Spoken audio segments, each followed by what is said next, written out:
우리 슬기로운 바벨론 생활 네 번째 시간입니다.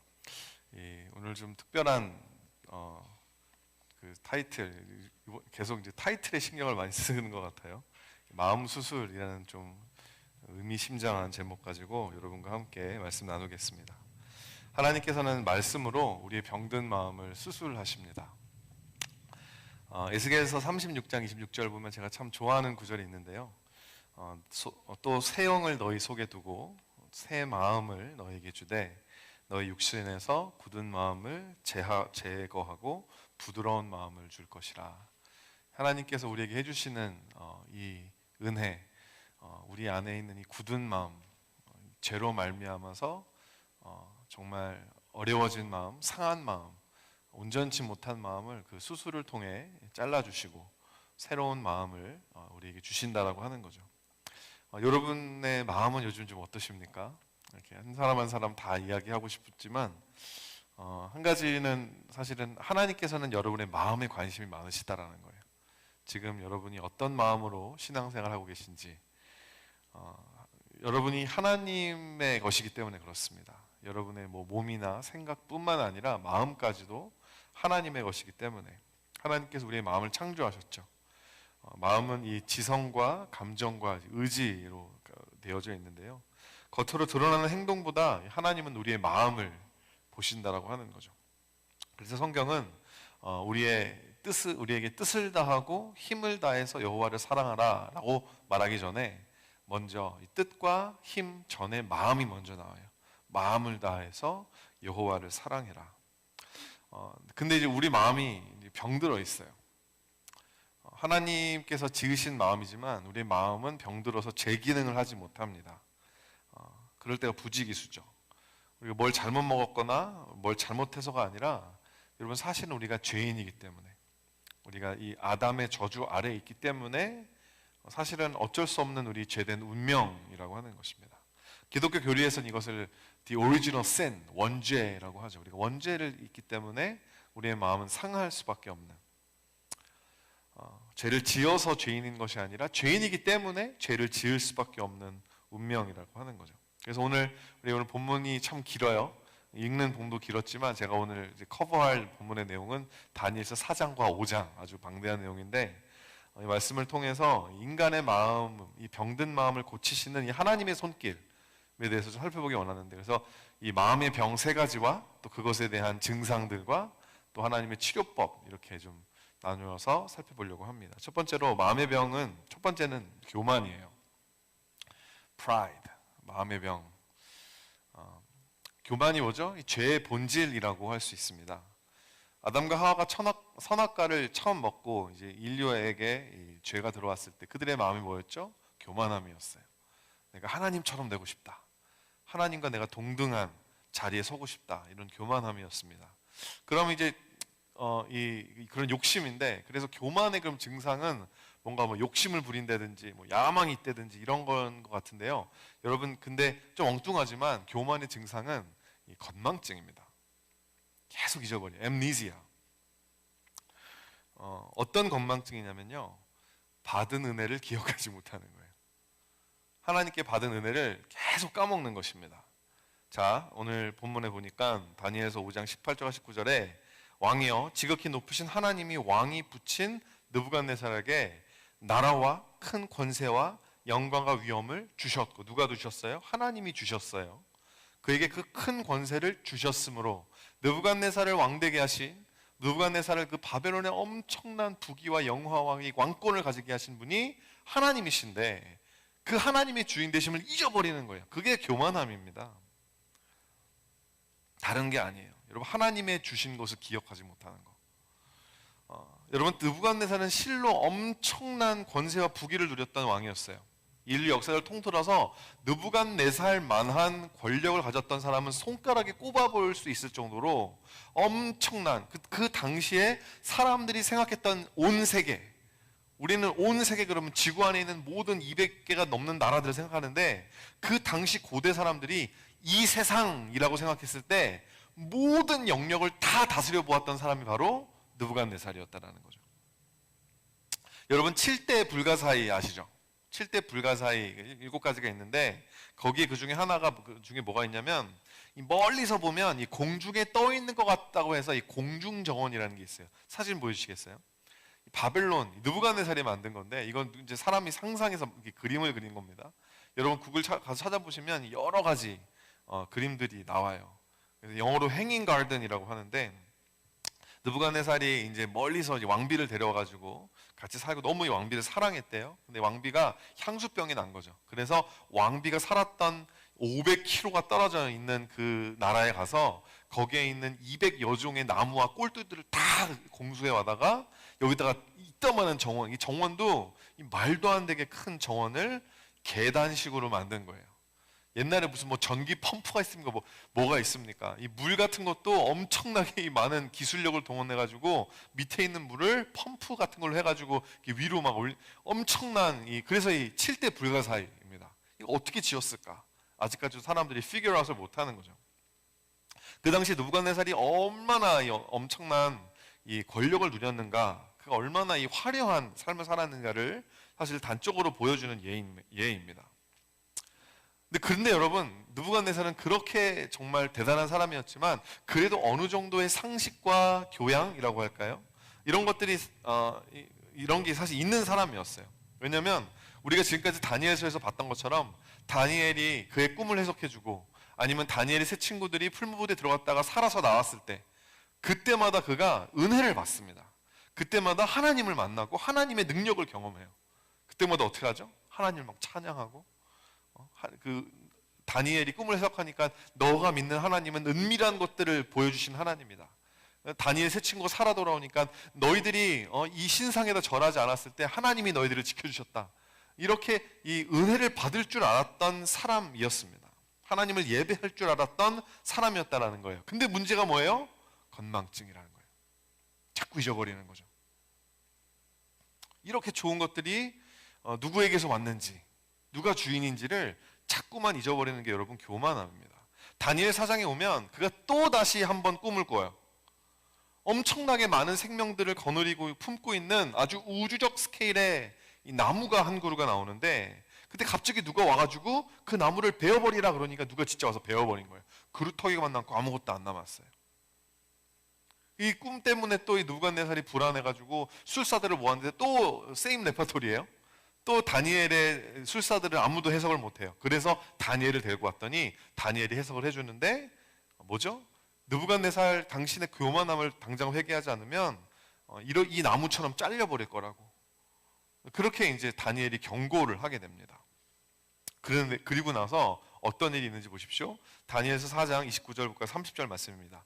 12달이 지난 후에, 자, 한 1년 정도가 지난 후에 내가 바벨론 왕궁 지붕에서 거닐세. 자, 지금은 이제 느부갓네살이 이제 1인칭으로 말하는 거예요. 나 왕이 말하여 이르되 이 큰 바벨론은 내가 능력과 권세로 건설하여 나의 도성으로 삼고 이곳으로 내 위엄의 영광을 나타낸 것이 아니더냐. 1년 만에 다 까먹은 거예요. 자기가 짱이다. 내가 왕이다. 다 자기 중이니까 그러니까 여러분 한 문장에 30절인데요. 30절 한 문장에 자기 자신을 지칭하는 대명사 I, my, mine 이런 게 4번이나 등장해요. 하나님의 은혜도 다 잊어버린 거고 하나님이 꿈을 통해서 주신 경고조차도 잊어버린 겁니다. 엄청난 건망증인 거죠. 여러분 교만이 뭐예요? 하나님이 주되심을 잊어버리고 내가 나대는 거예요. 내 거야. 내가 계획 짜서 내가 내 인생 살 거야. 그러다 깨져요. 그러면 깨달아요. 아 맞다. 하나님이 주인이었지. 아 맞다. 이러면서 그런데 조금 시간이 지나면 또 잊어버려요. 또 교만하게 행동해요. 또 한 대 맞아요. 그럼 또 회개했다가 여러분 그게 바로 이 이스라엘의 사사기 이야기 아닙니까? 그게 교만함이에요. 자꾸 잊어버리는 건망증입니다. 신명기 8장 12절 14절 제가 이전에도 한번 말씀 설교하면서 인용했었는데 내가 먹어서 배부르고 아름다운 집을 짓고 거주하게 되며 또 내 소와 양이 번성하여 내 은금이 증식되며 내 소유가 다 풍부하게 될 때에 잘 나갈 때 내 기도 제목이 이루어졌을 때 그랬을 때 내 마음이 교만하면 어떻게 돼요? 여호와를 잊어버린다는 것입니다. 교만함은 여호와를 잊어버리는 거예요. 내가 너무 잘 나가서. 여러분, 급박한 기도 제목이 생기면 하나님을 찾고 기도 제목이 탁 이루어지면 하나님 잊어버리는 거, 여러분도 많이 해보셨죠? 근데 정말 설마 저렇게 이렇게 예배 잘 드리고 저렇게 기도 열심히 하시던 분이 설마 하나님 은혜를 잊어버리겠어? 여러분, 제가 목회 10년 해본 결과 설마는 사람을 잡는다라는 거, 잘 잡는다라는 거, 터득한 진리예요. 설마는 사람을 잡더라. 간절한 기도 제목이 이루어지고 먹고 살만해지고 삶의 여유가 조금 생기고, 여러분, 그러면 즉시 돌변해버리는 제가 분들을 죄송하지만 정말 많이 만났어요. 어떻게 저럴 수 있을까? 저렇게 교회를 사랑하시던 분들이 어떻게 저렇게 개인적으로, 어떻게 저렇게 이기적으로 교회 생활 할 수 있는 걸까? 겉으로 표현은 안 하지만 정말 막 시험이 들 정도로. 한두 분이 아니에요. 여러분, 뭐죠? 부패한 죄인의 마음의 병인 겁니다. 자꾸 잊어버리는 거예요. 건망증인 거죠. 그 하나님이 어떻게 치료하시죠? 아까도 이야기했던 것처럼 치료 방법은 낮추시는 거예요. 한 대 때리시는 거예요. 꺾어버리시는 거예요. 다니엘서 5장 20절과 21절 말씀입니다. 느부갓네살 왕에 대해서 그가 마음이 높아지며 뜻이 완악하여 교만을 행함으로 그의 왕위가 패한 바 되며 그의 영광을 빼앗기고 사람 중에서 쫓겨나서 그 마음이 들짐승의 마음과 같았고 또 들나귀와 함께 살며 함께 소처럼 풀을 뜯어먹으며 그의 몸이 하늘 이슬에 젖었으며 지극히 높으신 하나님이 사람 나라를 다스리시며 자기 뜻대로 누구든지 그 자리에 세우시는 줄을 알기에 이를 얻느니라. 실질적으로 그 12달이 지나고 느부갓네살이 또 하나님 잊어버리고 잘난 척했을 때 이런 일이 생겼어요. 정신이 한꺼번에 나가버린 거죠. 그래가지고 막 야생 짐승처럼 소들처럼 밖에 나가가지고 막 쩔쭉쩔쭉 거리고 뚜구닥뚜구닥 걸어다니면서 풀 뜯어먹고 미친 사람처럼 7년을 살았습니다. 그리고 7년이 지나자마자 제정신이 돌아와서 다시 왕노릇을 했다라는 이야기가 이 다니엘서 4장의 이야기예요.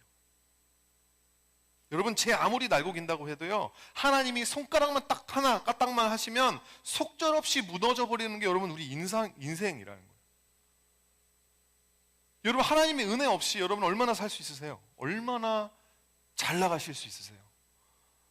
지금 여러분이 누리고 있는 것들, 누리고 있는 직장, 누리고 있는 관계, 하나님의 은혜가 없이 그게 얼마나 갈 것 같으세요? 여러분의 인생에 자랑할 만한 공로가 있으세요? 이건 내가 한 거라고? 내가 열심히 공부했다고? 내가 열심히 돈 벌어서 내가 누리고 있는 거라고? 신명기 8장 17절과 18절 말씀, 그러나 내가 마음에 이르기를 내 능력과 내 손의 힘으로 내가 이 재물을 얻었다 말할 것이라. 여호와를 잊어버린 사람은 이렇게 말하는 거예요.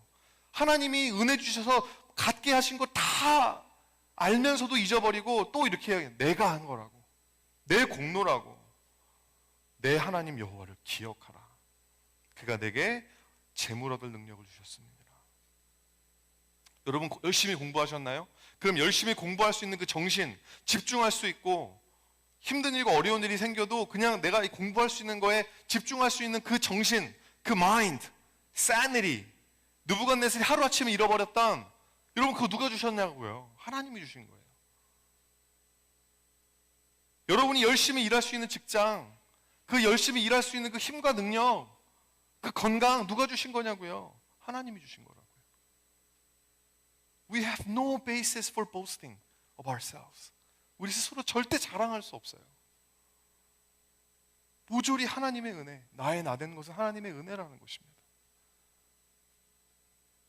이게 여러분이 말씀 듣고 깨어지는 거는 정말 여러분 복된 거예요. 많은 사람들이 느부갓네살처럼 한 대 맞아야지 정신 차리는 사람들이 참 많이 있습니다. 사랑하는 성도 여러분, 만약에 지금 여러분이 그렇게 낮아지는 시간을 가지고 계실 수도 있어요. 코비드-19 때문에 여러분 많이 마음도 낮아지고 재정적으로도 힘들어지고 관계적으로도 어려워지고, 이전에 정말 신앙적으로 나 좀 한신앙해, 나는 예배도 잘 드리고 나는 그래도 좋은 크리스천이야, 이렇게 생각하셨던 분들도 온라인 예배 몇 달 드리고 나니까 예배 툰아웃되고 예배 잘 못 드리고, 여러분 그런 분들도 너무 많이 제가 만났거든요. 뭐예요? 하나님이 낮추시는 거예요. 하나님이 없이, 하나님의 은혜가 없이 우리가 얼마나 보잘것없는 존재인지를 알게 해주시는 거거든요. 하나님이 교만함으로 병든 우리의 마음을 수술하고 계시다라는 거죠. 여러분, 그래서 이 느부갓네살과 함께 하나님을 경배하기 원해요. 다니엘서 4장 37절 말씀에 그러므로 지금 나 느부갓네살은 하늘의 왕을 찬양하며 칭송하며 경배하노니 그의 일이 다 진실되고 그의 행하심이 의로우심으로 교만하게 행하는 자를 그가 능히 낮추심이라. 할렐루야. 여러분, 하나님께서 그래서 여러분에게 이렇게 낮추실 때, 여러분을 부끄럽게 하실 때, 여러분의 안에 있는 그런 이 상한 마음들, 어려운 마음들을 드러내시고 하실 때 여러분 그거 감사하셔야 돼요. 하나님이 지금 날 수술하고 계시는 거구나. 날 낮추셔서 교만함을 깨닫게, 여호와를 기억하게 하시는구나 라고 여러분 주님을 더 사랑하게 되시는 여러분 되시기를 주님의 이름으로 축원드립니다. 두 번째 마음의 병은 이 망령됨이에요. 영어로 blasphemy. 교회 다니시는 분들은 뭐 망령된 사람 뭐 있겠어. 하지만 여러분 설교 들어보세요. 시간이 지나서 이 느부갓네살이 죽고요. 그 다음에 그의 아들이었는지 손자였는지는 확실치 않은, 역사적으로 되게 좀 블러한데 벨사살이라는 사람이 왕위에 오릅니다. 이 벨사살이라는 사람은 이 느부갓네살보다 훨씬 더 교만한 사람이었던 것 같아요. 느부갓네살은 이 금신상을 만들어서, 지난주에 봤죠? 금신상을 만들어 놓고 거기에다가 사람들한테 절을 시켜서 자신의 왕권을 consolidate, 이 왕권을 이게 견고하게 만들려고 했다면, 벨사살은 어떤 걸 했냐면 성대한 잔치, 엄청난 이 술 파티를 벌여가지고 거기에 모든 바벨론의 귀족들 1000명이나 되는 귀족들을 모아놓고 거기에서 이제 막 파티를 하게 됩니다. 아주 그냥 초특급 회식. 거기 회식에 나와야, 거기서 술을 마셔야 이제 왕의 신하가 되는 거예요. 근데 그가 여기서 무슨 죄를 저지르는지 보십시오. 다니엘서 5장 2절 보니까 벨사살이 술을 마실 때 명하여 그의 부친 느부갓네살이 예루살렘 성전에서 탈취하여 온 은 그릇을 가져오라고 명하였으니 이는 왕과 귀족들과 왕후들과 후궁들이 다 그것으로 마시려 함이었더라. 뭐예요? 이 예루살렘 성전에서 가지고 온 이 은그릇, 금그릇들, 하나님께 예배드리기 위해서 만들어진 이 성전의 기구들을 가지고 술잔으로 쓰려고 한 거예요. 우리 하나님 예배하게 만든 우리가 구입한 이런 마이크들 가지고 노래방을 가서 그걸로 노래를 뭐 이런 식인 거죠. 쉽게 이야기하면. 여러분, 아버지 느부갓네살 왕은 그가 예루살렘 성전을 탈취해서 거기에 있는 엄청나게 많은 솔로몬 때부터 있었던 금들, 그릇들을 다 가지고 바벨론에 가지고 와가지고 그걸 자기 창고에 넣어놨지만 한 번도 그걸 쓰진 않았어요. 제 생각에는 아무래도 다니엘 때문에 그랬었던 것 같아요. 다니엘이 그렇게 사랑하는 하나님 그 성전에 갖고 온 건데, 그래도 내가 다니엘 앞에서 이걸 너무 미안해서라도 못했을 건데, 벨사살은 아무것도 상관 안 하는 거예요. 그 어떤 것도 그를 막을 수 없어요. 견 개의치 않고 탈취한 귀물들을 가져다가 막 술잔으로 사용하는 거죠. 이 벨사살의 마음의 병은 느부갓네살보다 훨씬 심각했습니다. 망령됨이라고 하는 마음의 병이 뭔지 아세요? 오랜 시간 동안 숙성되고 심화된 교만함이에요. 하나님이 아무리 낮추시고 아무리 말씀하시고 아무리 두드려 패도 깨닫지 못했을 때, 회개하지 않았을 때 그것이 망령됨이 됩니다. blasphemy. 교만한 마음을 치료하지 않았을 때, 방치됐을 때 이 망령된 마음이 되는 거예요. 하나님의 영광을 위해서 거룩하게 구별된 기구들을, 하나님의 영광을 위해서 만들어진 거룩한 것들을 내 욕심을 위해서, 내 쾌락을 위해서 사용해버리고 남용해버리는 거예요. 그게 바로 망령된 거예요. profanity, blasphemy. 하나님이 거룩하다고 하나님이 명령하신 것을 거룩하게 여기지 않는 거, 특별하게 여기지 않는 거, 그냥 뭐 아무렇게나 해도 되지 뭐, 하나님 다 이해해 주시겠지 뭐, 그렇게 하나님을 무겁게 여기지 않는 거, 하나님을 영광 돌리지 않는 거. 여러분, 이게 뭐예요? 하나님의 얼굴에 그냥 정면에다 대고 침을 뱉는 겁니다. 신성 모독인 거죠. blasphemy. 교만의 극치예요. 이 망령됨의 증상이 뭘까요? 엄청난 영적인 냉담함입니다. 영어로 apathy. 영적으로 너무 둔감한 거예요. 여러분, 받은 은혜를 잊어버리는 게 교만함이라면 그걸 넘어서서 받은 은혜를 귀하게 여기지 않는 거예요. 중요하게 생각하지 않는 거예요. 하나님의 은혜, 구원, 거룩함 있으면 그만, 없어도 그만. Doesn't affect me much. 여러분, 그게 뭐예요? 냉담함. 하나님의 뜻이 뭔지, 하나님께서 나를 위해서 어떤 부르심이 있는지 그거 알아서 뭐해, 내가 잘 먹고 잘 살면 되지. 그래서 하나님께서 거룩하게 구별한 성도라고 하면서도 내 인생을 내 마음대로 살아버리는 거예요. 그게 망령된 것입니다. 히브리서 12장 16절, 이 성경의 망령됨의 대표적인 사람이 누구냐면 한 그릇 음식을 위하여 장지의 명분을 판 에서입니다. 망령된 자. 여러분, 에서가 장자로 태어난 게 누가 뭘 에서가 뭐 엄마 뱃속에 있을 때부터 뭘 잘해서 그런 건가요? 100% 하나님의 은혜예요. 하나님의 은혜, 부르심 때문에 장자가 되고, 그 장자권을 가지고 사실 이거를 잘 주님의 영광을 위해서 사용해야 되는 거예요. 근데 배가 고프니까 팔아버리는 거예요. 아무것도 아닌 거 가지고. 그러니까 뭐죠? 하나님이 주신 축복을 그 정도로 가볍게 여겼다라는 것입니다. 벨사살은 하나님의 영광을 위해 만들어진 그릇에다가 술을 부어버렸어요.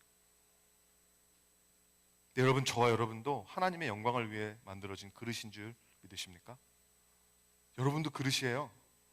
어떤 사람은 금그릇, 여기는 은그릇, 저는 질그릇. 근데 여러분, 그 그릇이 이렇게 삐까뻔쩍하고 좀 후져 보이고 그런 거 중요하지 않아요. 그 그릇에 뭐가 담기느냐가 중요한 거예요. 어떤 그릇이 되었던 우리 하나님 나라와 그의 의를 위해서 만들어진 그릇, 그게 우리입니다. 이 각 그릇마다 감당해야 할 사명이 있고 목적이 있어요. 성도라면 이 부르심에 민감해야죠. 나는 뭘 위해 지어진 그릇일까? 나는 무엇을 위해서 만들어진 그릇일까? 하나님이 나를 어떻게 사용하실까? 이거에 여러분 궁금해야 돼요. 이게 내 삶의 가장 중요한 질문이 돼야 돼요. 그거를 모르면 절박해져야 돼요. 하나님 가르쳐 주세요. 하나님 나에 대한 부르심이 무엇입니까? 근데 여러분, 망령된 사람들은 가볍게 여기는 거예요. 이것도 해도 되고 저것도 해도 되지 뭐. 그러니까 free country. 자유롭게 내가 이거 하고 싶으면 이거 하고, 목자 섬기고 싶으면 목자 섬기고, 하기 싫으면 그만두고, 이 팀 섬기고 싶으면 이 팀 섬기다 하기 싫으면 그만두고, 가볍게 여기는 거예요. 너무너무 가벼워요. 냉담한 거죠. 열정? 그런 거 뭐 필요해. 내 원하는 대로 하는 거지 뭐. 하나님의 영광을 위해 만들어진 그릇에 보란 듯이 술, 세상, 내 욕심, 이런 것들을 부어 먹어버리는 거죠. 세상으로부터 구별된 거룩한 삶을 살아야 성도로 살아야 함을 다 알면서 세상과 똑같은 삶을 사는 겁니다. 여러분, 엄청 심각한 거예요. 망령이란 단어가 신약 성경에서 5번이 나오는데, 방금 에서를 이야기했더니 히브리서에 한 번 나오고 마지막 4번이 다 목회서신에서 나와요. 그러면서 이 디도에게 사도 바울이 망령된 사람들을 조심하라고. 어디에서? 교회 안에서. 교회 안에 망령된 사람들이 있다라는 거예요. blasphemous 하고 profane 하는 그런 사람들이 세상에만 있는 게 아니라, 세상에 사실 당연한 건데, 그런 사람들이, 하나님의 은혜를 귀중히 여기지 않는 사람들이 교회 안에도 있다라는 거 4번이나 강조합니다.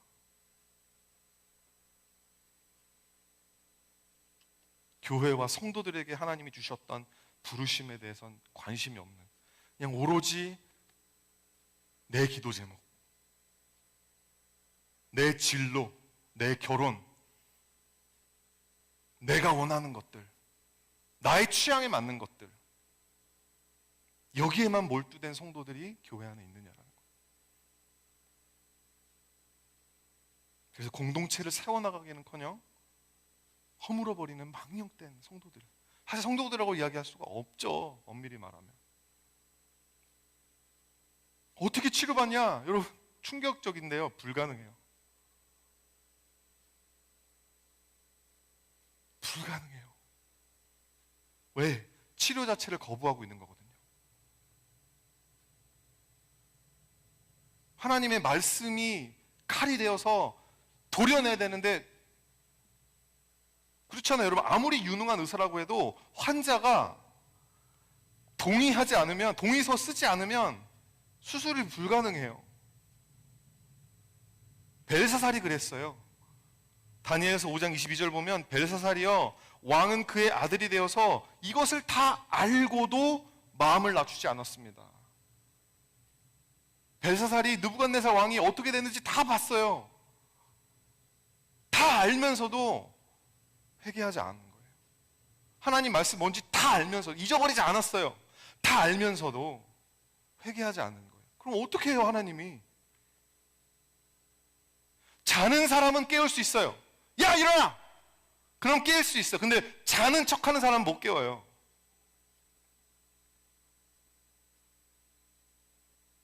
느부갓네살은 다니엘을 통해서 은혜를 경험하면 그 순간만큼은 그래도 반응했어요. 처절하게 낮아졌던 그 7년 동안의 시간을 통해 느부갓네살이 그 이후로 또 실수했다는 말이 없잖아요. To give benefit of the doubt? 그 7년 이후로는 그래도 신실하게 산 것 같아요. 하지만 벨사살은 아니었던 거예요. 치료를 받을 이유조차 없는 거예요. 내가 왜 치료를 받아야 돼? 나 스스로 잘 살고 있는데? 여러분, 망령됨에 대한 성경의 가장 정말 중요한 두 구절이 있는데, 구약에서 하나, 신약에서 하나입니다. 출애굽기 20장 7절 말씀. 10계명이죠. 너는 내 하나님 여호와의 이름을 망령되게 부르지 말아라. 여호와는 그의 이름을 망령되게 부르는 자를 죄 없다 하지 아니하리라. 하나님의 이름을 망령되게 부르고, 이게 뭐죠? 하나님의 이름 안에 구원이 있거든요. 하나님의 이름 안에, 하나님의 이름은 구원과 직결되어 있어요. 누구든지 예수 그리스도를 부르는 자마다 구원을 얻을 거라고. 우리가 하나님의 이름을 부른다라는 거, 하나님을 이름을 통해서 안다라는 것 자체가 구원이거든요. 근데 여러분, 그 구원의 이름을 우리가 망령되이 여겨버리면 뭐예요? 스스로 구원의 동아줄을 잘라버리는 거예요. 치료받을 수 없는 거예요. 구원받을 수 없는 거예요. 하나님 인격적이시잖아요. 싫다는 사람 억지로 안 데려가세요. 마태복음 12장 31절 말씀. 그러므로 내가 너희에게 이르노니 사람에 대한 모든 죄와 모독은 사하심을 얻되 성령을 모독하는 것, blasphemy against the Spirit, 이건 사함을 얻지 못한다. 성령 모독하는 것도 마찬가지입니다.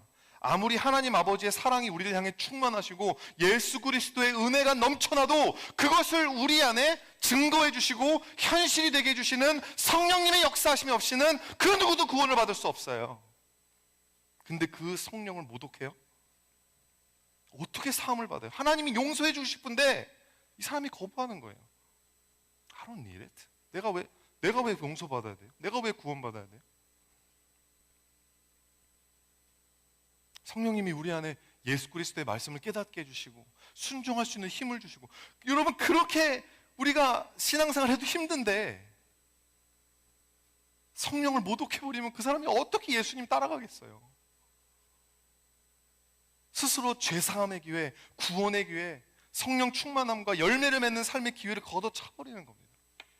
그게 성령을 모독하는 거예요. 벨사살이 얼마나 치료가 불가능한 사람이었냐면 술자리에 손가락이 나타났어요. 그래서 뭐라고 썼어요. 또 다시 모든 거기에 있는 귀족들, 술사들 다 왔을 텐데 아무도 못 읽었어. 다니엘이 와서 읽었어요. 그 해석한 글씨의 의미가 뭐죠? 벨사살, 넌 끝났어. 바벨론도 끝났어. 그거였거든요. 그러면 웬만한 사람이면 그 정도로 충격적인, 여러분 생각해보세요. 갑자기 손가락만 이렇게 손만 뻑 하고 나타나가지고 여기 옆에 막 뭘 쓴다고 생각해봐요. 얼마나 충격적이에요. 근데 그런 그림을 보고 그런 메시지를 받았음에도 불구하고 어떻게 반응할? 29절 말씀 보니까 이에 벨사살이 명하여 그들이 다니엘에게 자주색 옷을 입히게 하며 금사슬을 그 목에 걸어주고 그를 위하여 조서를 내려 나라의 셋째 통치자로 삼으니라.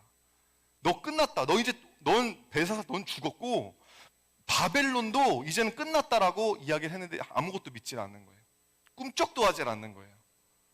다니엘한테 야 이거 좀 해석해줘. 내가 이거 해석해주면 내가 너 세 번째 통치자로 삼아줄게 라고 했는데 다니엘이 괜찮다 그랬거든요. 어차피 이 나라 망할 거니까. 그래서 해석을 해줬는데 안 망할 것처럼 이거 손가락 글씨 뭔지 뭐 아무것도 개의치 않은 것처럼 세 번째 통치자로 삼은 거예요. 아시겠어요? 벨사살이 얼마나 심각한 상태까지 갔는지. 벨사살은 그날 밤에 반란 세력으로 칼에 맞아서 그날 밤에 죽어요. 그날 밤에. 그리고 바벨론은 통째로 페르시아 왕국으로 넘어갑니다. 그날 밤에. 여러분 직구준 농담인데 어떤 사람이 얼굴을 고친다고 성형외과에 찾아갔는데 의사가 그랬대잖아요. 다시 태어나야 된다고.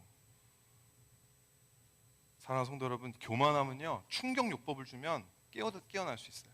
아 맞아, 내가 교만했지. 근데 망령 때문에는 방법이 없어요. 죽었다 다시 태어나야 돼요. 거듭나야 돼요. 세 번째 마음의 병입니다. 사랑 없는 마음이에요. Unloving heart.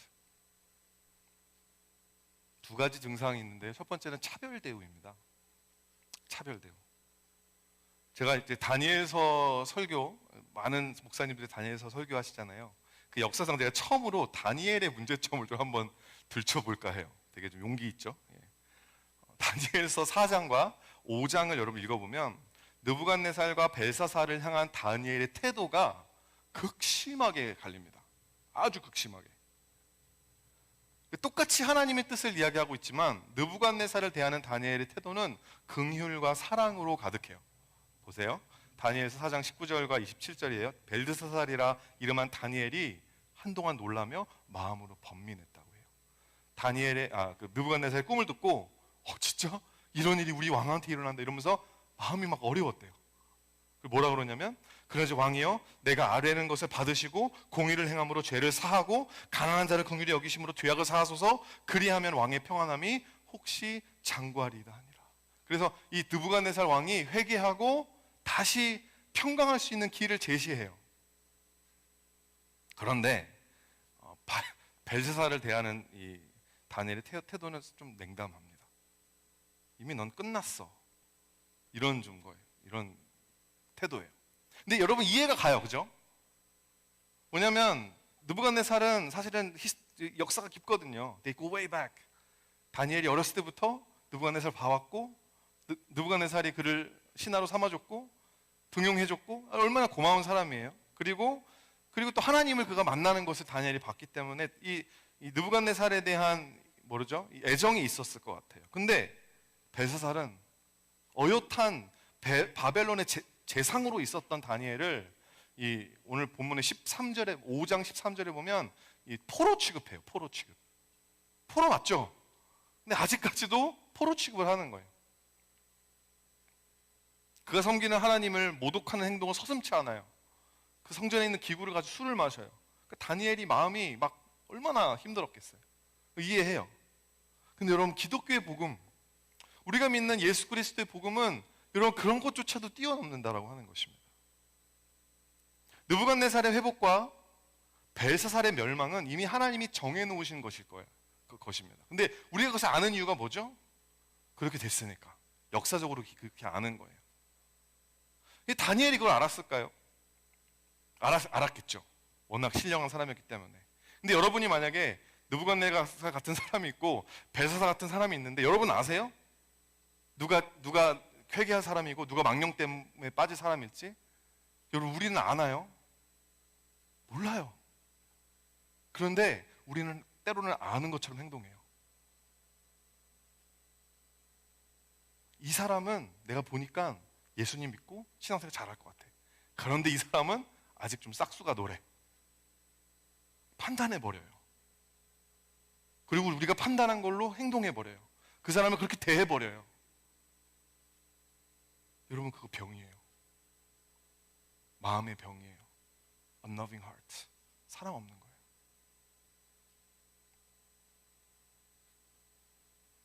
저도 몰라요. 어떤 분이 그냥 교만하신 분이고 어떤 분이 이제 진짜 망령된 분인지 제가 어떻게 알아요? 하나님께서 우리에게 주신 사명은 판단이나 심판이 아니라 사랑하는 것입니다. 사랑은 사람을 가리지 않습니다. 섣불리 판단하지 않아요. 고린도전서 13장 4절부터 7절 말씀.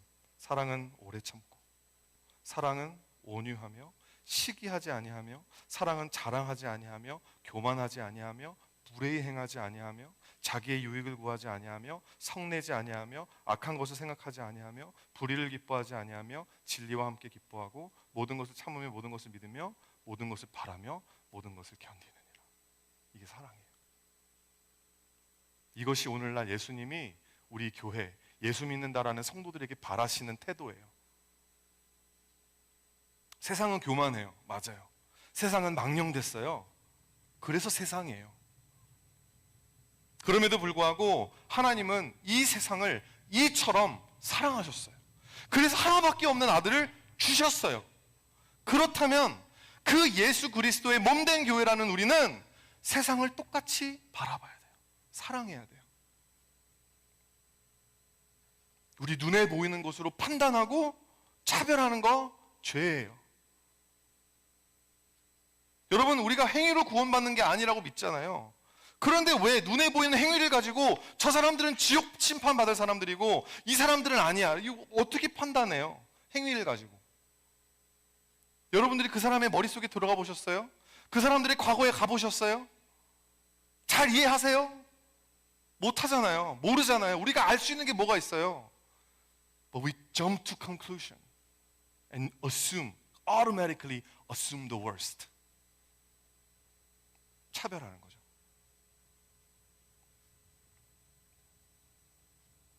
무례하게 대하는 거예요. 오늘날 교회가 그런 모습 아닙니까? 노아와 아브라함의 다른 점이 뭔지 아세요? 노아는 세상이 멸망할 걸 알았어요. 그리고 그때부터 뭐만 하죠? 무뚝뚝하게 방주만 지어요. 100년 동안 뚝딱뚝딱. 사람들이 뭐해 그러면 뚝딱뚝딱. 왜? 나와 내 가족들 살리려고. 아브라함은 어떻게 해요? 소돔과 고모라가 망할 걸 알았어요. 어떻게 하죠? 기도하기 시작해요. 하나님, 소돔과 고모라에 50명의 의인만 있으면 살려주시지 않으시겠습니까? 그것도 안 될 것 같으니까 45명, 40명, 나중엔 10명. 근데 10명이 없어서 죽었어. 10명이 없어서 심판받았잖아요. 하나님은 아셨어요. 하나님은 다 계획하시고 일하시기 때문에. 하지만 아브라함은 모르는 거예요. 내가 기도하면 살 수 있지 않을까. 뭐예요? 그 마음속에 있던 사랑이었어요. 그래서 여러분, 노아는 당대에는 의인이었어요. 당대에 있는 사람들은 참 의인이다라고 했지만 아브라함은 믿음의 조상이 되었어요.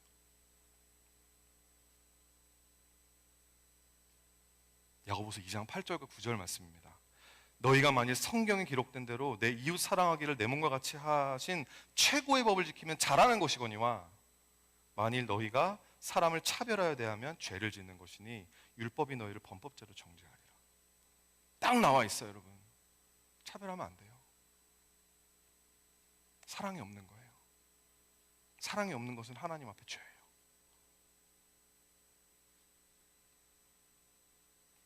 두 번째 증상은요, 전도를 거부하는 겁니다. Refusal to evangelize. 평생을 무신론자로 살았던 한 사람이 누구에게 복음을 듣고 신자가 됐대요. 그리고 나서 이런 생각을 하게 됐다고 합니다. 내 주위에 예수 믿는다라는 사람이 이렇게 많았구나. 근데 왜 아무도 나한테 이 복음을 이야기해 주지 않았을까? 생각을 해보니까 둘 중에 하나더래요. 이 사람들조차도 자기 스스로가 복음에 대한 확신이 없었구나. 이 사람이 나에게 복음을 전했을 때 그 복음의 능력이 나를 구원할 수 있을 거라고 하는 확신이 없었거나, 두 번째는 뭐예요? 나를 사랑하지 않았거나. 되게 가슴 아픈 얘기 아닙니까? 여러분, 이 전도는 교회 안에서 공적을 쌓아가기 위해서 하는 게 아니에요. 그죠? 내가 몇 명 정도 했다? 내가 이렇게 사람들 많이 교회 데리고 왔다? 그거 아니잖아요. 내가 자랑하려고 하는 거 아니잖아요. 프로그램을 이수하기 위해서 하는 건 더더욱 아니고요. 이벤트가 아니잖아요. 여러분, 전도는 이웃 사랑의 가장 궁극적인 표현이라고 믿습니다. 양육은 형제 자매의 사랑의 가장 궁극적 표현이에요. 내가 이 사람 이렇게 많이 양육했습니다. 내가 같이 성경 공부 인도했습니다. 여러분, 이걸 자랑하려고 하는 게 아니라 그 영혼에 대한 관심이고 그 영혼에 대한 사랑이거든요. 애타는 마음. 다니엘이 느부갓네살을 보면서 느꼈던 그 번민함. 이러면 안 되는데. 여러분, 전도를 하고 싶은데 어떻게 할지를 모른다면 훈련 받으셔야 돼요. 교회는 그래서 최대한도로 여러분들이 전도하고 싶은데 못하는 일은 없을 수 있도록 계속 여러분을 훈련시켜 드릴 거예요. 근데 내가 전도 자체가 하기가 싫다면, 전도를 거부하고 있다면 That's a different story. 그건 신앙의 문제예요. 훈련의 문제가 아니라 본질의 문제예요. 신자냐 신자가 아니냐의 문제일 수 있어요. 성삼위일체 사랑의 하나님을 예배한다는 교회가 형제 사랑 안 하고 이 세상도 사랑 안 하고 이웃도 사랑 안 하고, 와, 여러분, 그럼 뭐예요? 하나님을 잃어버렸다는 거거든요. 사랑이 없는 교회는 하나님이 안 계시다라는 거거든요. 어떻게 치료받을까요? 예수 그리스도의 십자가밖에 없어요.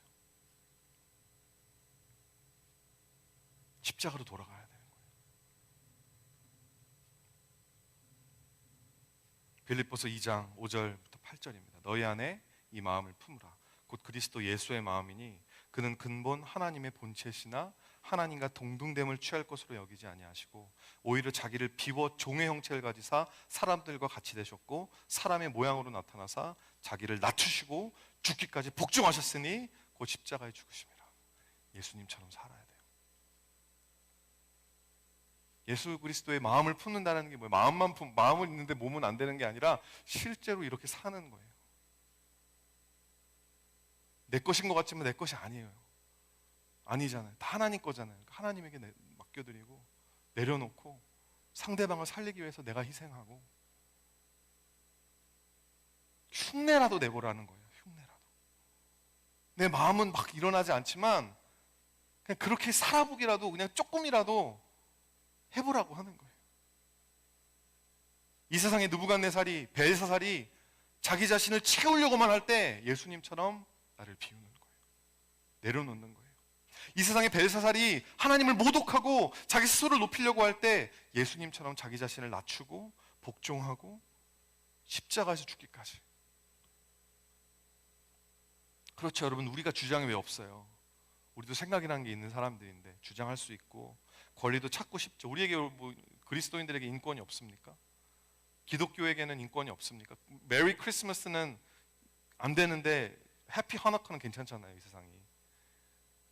여러분, 그런 게 딱 봤을 때 우리가 바보예요? 그런 게 불공평한 거 몰라요? 다 알아요. 우리의 권리가 뭔지도 알아요. 하지만 십자가의 길은 내 권리가 뭔지 알면서도 사랑 때문에 내려놓는 거예요. 그 권리를 사용하지 않는 거예요. 그게 사랑이니까. 십자가가 회복된 마음이 사랑이 회복된 마음입니다. 여러분, 십자가 회복하세요. 여러분, 이 사랑이 없는 마음의 병, 이거 마음 병입니다. 괜찮은 거라고 생각하시면 성경적으로 오산하는 거예요. 오해하시는 거예요. 말씀을 정리합니다. 히브리서 4장 12절 말씀, 하나님의 말씀은 살아있고 활력이 있어 좌우에 나선 어떤 것보다도 예리하여 혼과 영과 및 관절과 골수를 찔러 쪼개기까지 하며 또 마음의 생각과 뜻을 판단하나니, 여러분, 말씀은 이런 역할을 해요. 의사의 손에 들려진 메스와도 같아요. 우리의 마음속에 어떤 병이 있는지 알아내고 굳은 마음을 도려내고 새 마음이 돋아나게 하는 이 우리의 좋은 치료자 되신 예수 그리스도, 그 수술대 위에 여러분 모든 것을 열어놓고 나아가시는 이 시간이 되시기를 예수님의 이름으로 축원드립니다. 찬양팀 올라와 주시고요. 하나님의 손에 들린 말씀의 메스 앞에 목숨을 내놓고 나아갈 때 영생을 누릴 수 있습니다.